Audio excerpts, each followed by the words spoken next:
Hey everyone, David Aragona and Craig Milkowski here, taking a look at the final leg in NYRA's Turf Triple Series for the males. It is the mile-and-a-half Jockey Club Derby on Saturday at Belmont at the Big A real test of stamina for these three-year-olds as they close out this three-race series. And Craig, we get to see the rematch of the winners of the first two legs, the Belmont Derby and Saratoga Derby winners, Classic Causeway and Nation's Pride, face off over this stamina test at 12 furlongs. And I do think it's an interesting rematch for sure. It's always fun as a horse player, at least for me, when we get to see horses raced against each other multiple times, get a little bit of a rivalry. And I also think it makes for some different handicapping than maybe we're used to sometimes, where horses move around so much. So I'm really looking forward to this race and think it's quite the puzzle. Yeah, I think the prevailing sentiment is that Nation's Pride was a little bit unlucky when he lost that first leg of the series, the Belmont Derby, beaten by Classic Causeway that day. So some might think that he should be going for the sweep of the three, but that's not the case. These two will face off again. And Classic Causeway, Craig, might have the upper hand from a pace standpoint this time, because where he set some pretty fast paces in the Saratoga Derby and Belmont Derby, I think that's unlikely to be the case here, because I just don't see who's supposed to press him on the front end, as this Timeform US pace projector shows. I agree. He looks like he is going to be totally loose on the front end, and almost as much of a concern for me as that Nation's Pride looks like he might be the one caught in that chase position, a position I'm never a huge fan of in good races like this, because it's really tough on the rider to kind of have to know when to make that move to try to overtake the leader. So I do think it is a big tactical advantage in this spot for Classic Causeway. Let's take a look at the most recent matchup between these two, when Nation's Pride got the better of Classic Causeway in the Saratoga Derby. Nation's Pride was the nearly two-length winner this day. That is Classic Causeway, the chestnut with the white face down towards the rail, came into the stretch with the lead, but he would ultimately fade to third here. Craig, though, I thought they both ran pretty well. Nation's Pride, I think, no big surprise that he was able to turn the tables, but Classic Causeway, in a lot of ways, did validate his victory in the Belmont Derby with this good third-place finish. I thought he did as well. It was a race where he did set the lead. He was pretty clear, but I thought he was getting pressured a little bit to go as fast as he did. We have most of the Frashkins coated in red. And what's impressive to me is he was able to hang on. He lost by less than 2 lengths. Nation's Pride obviously won, and a really good Annapolis, a 3-year-old who's since come back to validate how strong this race was with a good speed figure in his win next time out, was just a little bit just ahead in front of him, I believe, or maybe it was a length. I don't, but it was pretty close. And I just thought this was a really top class race for 3-year-olds. We usually don't get these kind of speed figures from them, maybe a little bit because of that quick pace Classic Causeway set, but I really do think there's some quality here. Yeah, Craig is referring to that 120 Timeform US speed figure that Nation's Pride received for his victory in the Saratoga Derby last time. And this horse just seems to show up. He obviously did put forth his one poor performance in his last few, when he went a mile and a half today's distance in the Epsom Derby back in June. But Craig, I'm not going to hold that Epsom Derby performance as evidence that he can't go a mile and a half in the Jockey Club Derby over a 3-turn flat course. It's just a very different circumstance. I don't think that if Nation Pride loses this race, it's going to be all about the distance, because he's shown plenty of stamina in his last couple of races. I agree. That was a totally different racetrack we saw at Epsom for a lot of reasons, including I think there was some pretty decent amount of give in the track. So I'm willing to forgive that. I certainly didn't see anything from him last time that said he couldn't run a mile and a half. Maybe it's a little bit of a question, but I think he's going to handle it just fine. And as for Classic Causeway, the third-place finisher from that Saratoga Derby, I think we've already covered him pretty well. But Craig, the one thing I would point out when you take a look at this horse's Timeform USPPs is just all of the red splashed across his running lines, all of those red color-coded Timeform US pace figures. He's been in some pretty tough pace situations, even in those last couple of turf races. And a horse like that finally gets into a more favorable pace situation could make them pretty dangerous.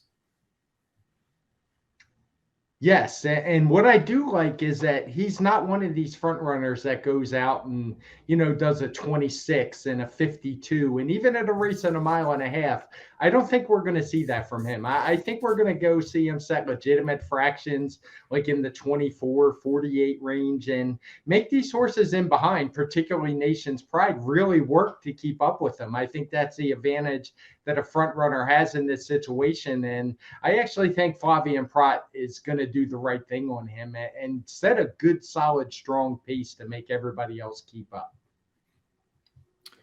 One of the few horses in this race about which I don't think we really have to worry with the distance is the number 6, Artican. Let's take a look at his last race in the Grosser Preis von Berlin, a Group 1 event in Germany. This race did come against older horses. That is Artican, the horse with the gray face down towards the inside and the white cap coming through up the rail. But the horse that's coming down the outside in those Godolphin silks is Rebel's Romance, who American racing fans might remember was, I believe, pointed towards the Belmont Stakes after winning the UAE Derby as a 3-year-old. He's since come back on turf this year, and Rebel's Romance is 3 for 3 on turf in Europe, and as you can see, was an impressive winner of this Group 1 event in Germany. But Craig, I thought this 3-year-old Artican held his own against that tough older rival to be third that day and earned a decent time form rating.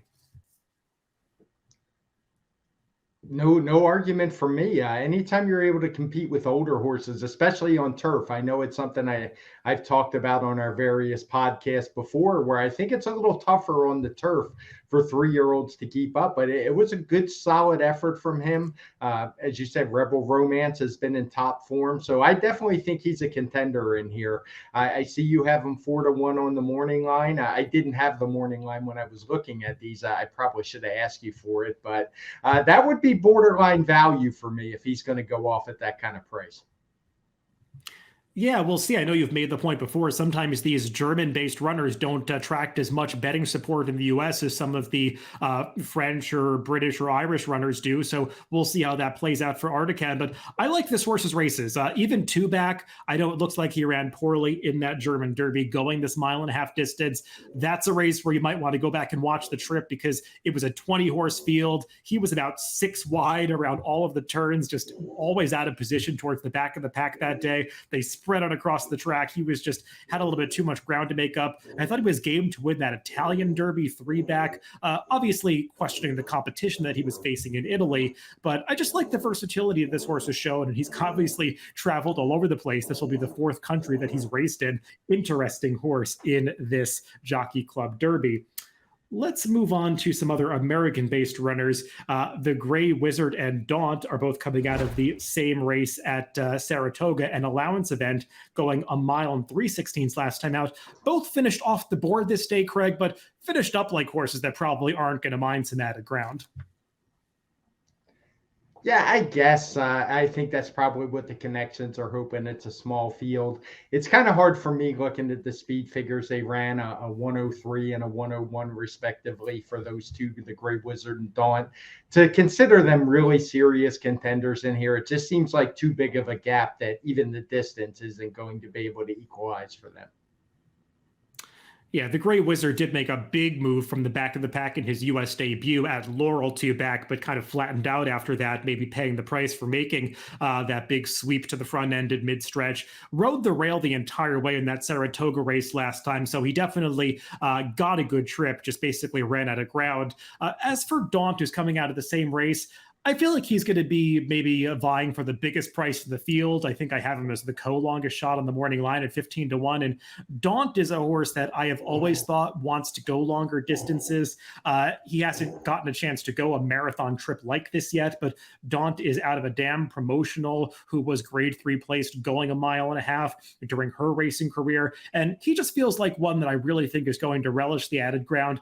Like you were saying, Craig, the speed figures are a little bit light compared to those that are or have already competed in some of these group and graded stakes level races. But I do think that Daunt has the chance to take a step forward with the added ground. So I couldn't quite pull the trigger and put him on top, but he's one that I definitely want to have in the mix there somewhere underneath. To take a look at our top picks for this Jockey Club Derby and going in slightly different directions. Craig, I can't fault your take here with Classic Causeway. He's likely to be loose on the front end, and if you believe he can get the 1.5 mile distance, the trip might just really work out for him. Yeah, and I like that it's at 3 turns at Aqueduct, not 2. So I definitely, if this race were at Belmont, I would maybe not be as high on him. I was a little disappointed to see your morning line. 2-1 would be pushing it for me. I do think he's probably as likely a winner as the morning line favorite, though. And I would also keep an eye on the odds on the horse you're selecting, Articon. If he drifts up off that 4-1 line, I think he'd be dangerous as well. Yes, Classic Causeway is getting that rider switch to Flavien Prat. We'll see how much money that pulls his way, but Flavien is one of the best front-running riders out there, especially in some of these long-distance races. So I definitely respect him. I'm not against him by any means, even though I did put him fourth in my picks. Nation's Pride, I think we both agree, is just way the horse to beat, but likely to be a very short price. Looking for slightly better value, I went for the number 6 Articam, that German shipper. Just like what I've seen in his races, thought that we got some read on his quality with that running line against Rebels Romance last time. And his rider, Andros Starka, is one of the top riders in Germany. He came over and I think piloted Loft to win the Belmont Gold Cup earlier this year. So definitely a jockey that knows how to win in the United States. So it's going to be Artican for me at what I'm hoping is a slightly better price than the 2 favorites in the Jockey Club Derby. Craig going with the speed of the number 1 Classic Causeway. Good luck if you're playing the races this weekend.